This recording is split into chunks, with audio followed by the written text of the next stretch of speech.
네, 반갑습니다. 봄날의 오후 5시 입시연구소 소장 GT입니다. 네, 이번 시간에 찍을 영상은요, 역대급 원서를 쓰기 위한 꿀팁, 꿀 정보들에 대해서 이제 마지막으로 영상을 찍어보도록 하겠습니다. 제가 앞전에 1편과 2편 수시 지원을 도움을 주기 위한 영상들 1편, 2편을 제가 찍어놨으니까요. 그거를 참고하시고 이 영상을 보시면 조금 더 도움이 되실 것 같아요. 그래서 참고하시고 그거 다 보시고 이 영상을 마지막으로 시청해 주시면 감사하겠습니다. 그렇다면 앞에 이제 우리가 내용들을 종합해 보고 그 다음에 원서를 쓸 때 그러면 어떤 거를 그러면 이제 먼저 가장 잘 봐야 될까, 가장 중요한 요소가 뭘까에 대한 것들은 바로 변화입니다. 작년과 올해의 입시의 변화적인 요소들을 체크를 하시고 원서를 쓰셔야지 좋은 원서가 되겠습니다.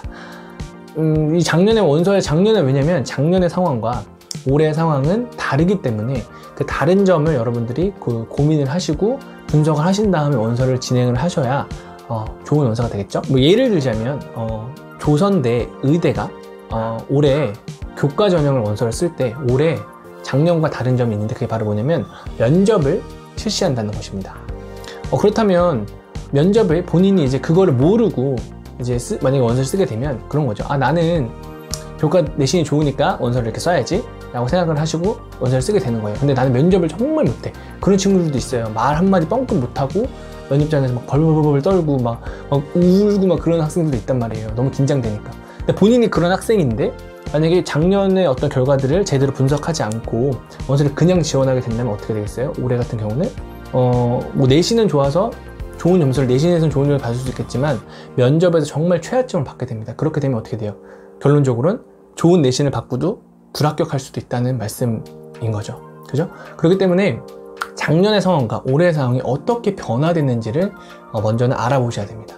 그래서 제가 체크할 요소를 제가 말씀드리려고 합니다. 첫 번째는 아까 말씀드렸듯이 전형 방법, 그러니까 전형 요소가 어떻게 바뀌었는지 그거에 대해서 먼저 파악을 하실 필요가 있습니다. 그렇고요.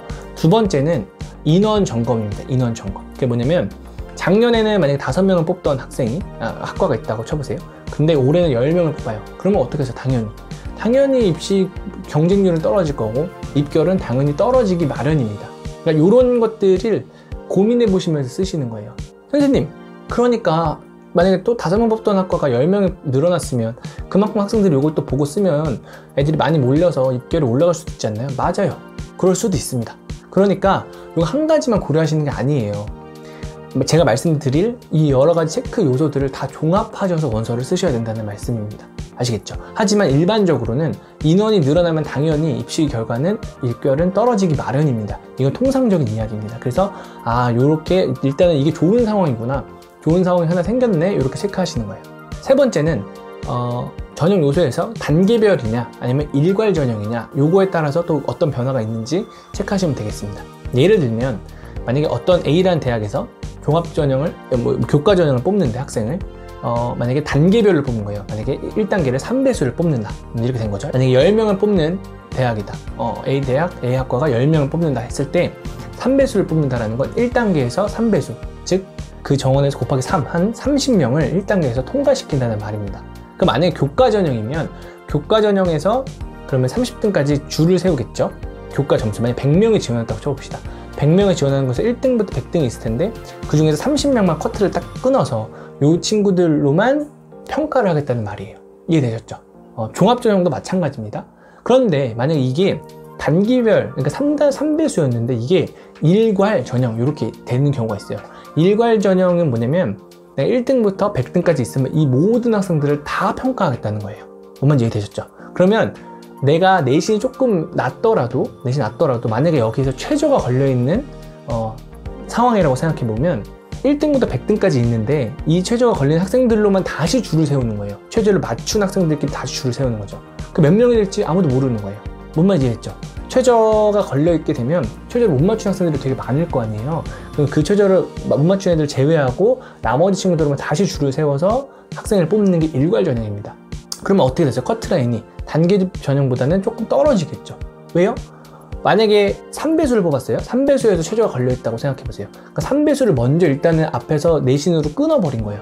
그러니까 30명을 뽑고 난 다음에 걔네들 중에서 다시 최저를 맞추는 거니까. 물론 단계별을 통과한 학생들, 단계별을 통과한 학생들 같은 경우는 유리하겠죠, 더. 왜? 경쟁률이 3대1로 줄여진 상황에서 다시 줄을 세우는 거니까 더 합격 가능성이 높아지겠지만, 내신이 조금 안 좋은 학생들한테는 이 일괄 전형 자체가 기회인 거죠. 이해되셨죠? 근데 만약에 작년에는 3배수 뽑았는데 올해는 일괄을 뽑는다. 그러면 나는 좀 내신이 안 좋은 친구들 내가 한번 도전해 볼 수 있겠구나. 이렇게 생각을 해볼 수 있다는 겁니다. 거꾸로도 마찬가지겠죠. 이게 더 상황이 더 안 좋게 되는 학생들 있죠. 난 내신이 너무 좋아. 난 최저를 못 맞출 것 같기도 하고. 그런 친구들 같은 경우에는 최저가 없는 단계별 전형을 쓰는 게 맞고요. 이해되셨죠? 그래서 이 변화에 관한 것들을 이제 기억을 하시면 되겠습니다. 네 번째는 최저의 변화입니다. 최저의 변화는 많은 입결에 영향을 주는데요. 최저가 만약에 강해진 거예요. 예를 들면 2개 합 4, 이렇게 2개 합 4는 뭐냐면 2개의 등급, 4개의 영역이 있죠. 국어, 수학, 영어, 탐구, 이 4가지 영역이 있는데 4개 영역 중 2개의 합 4면 2개를 더해서, 아무거나 2개를 더해서 합이 4면 된다. 예를 들어서 국어랑 영어가 만약 1, 4다. 1, 4면 못 맞추죠. 왜? 2개 합 4면 5잖아. 2개. 1이랑 4를 더하면 5잖아요. 그러니까 안 되는 건데, 국어 1, 영어가 3 이렇게 되면 1, 3으로 2개를 더하면 4가 되니까 이건 맞춘 거예요. 이해되시죠? 이건 자동으로 대학에서 알아서 좋은 등급으로 이제 솔팅하니까 걱정하지 마시고. 그렇다면 2개 합 4였다가 만약에 이 학교가 3개 합 6이 됐어요. 3개 합 6으로 바뀐 거예요. 그럼 어때요? 최저가 세진 거죠. 그죠? 왜냐면 2개만 생각했으면 됐는데 이게 영역이 늘어났잖아요. 3개로. 3개 합 6이잖아요. 그럼 이렇게 3개로 늘어나면 더 맞추기 힘듭니다. 이해되셨어요? 그러니까 영역이 늘어나면 만약에 뭐 3개 합 4, 4개 합 8로 됐어요. 그럼 4개 합 8에 맞추기가 더 어렵습니다. 영역이 늘어나면 늘어날수록. 왜냐면 2개 잘 본 학생들보다 3개 잘 본 학생들이 더 적을 테니까요.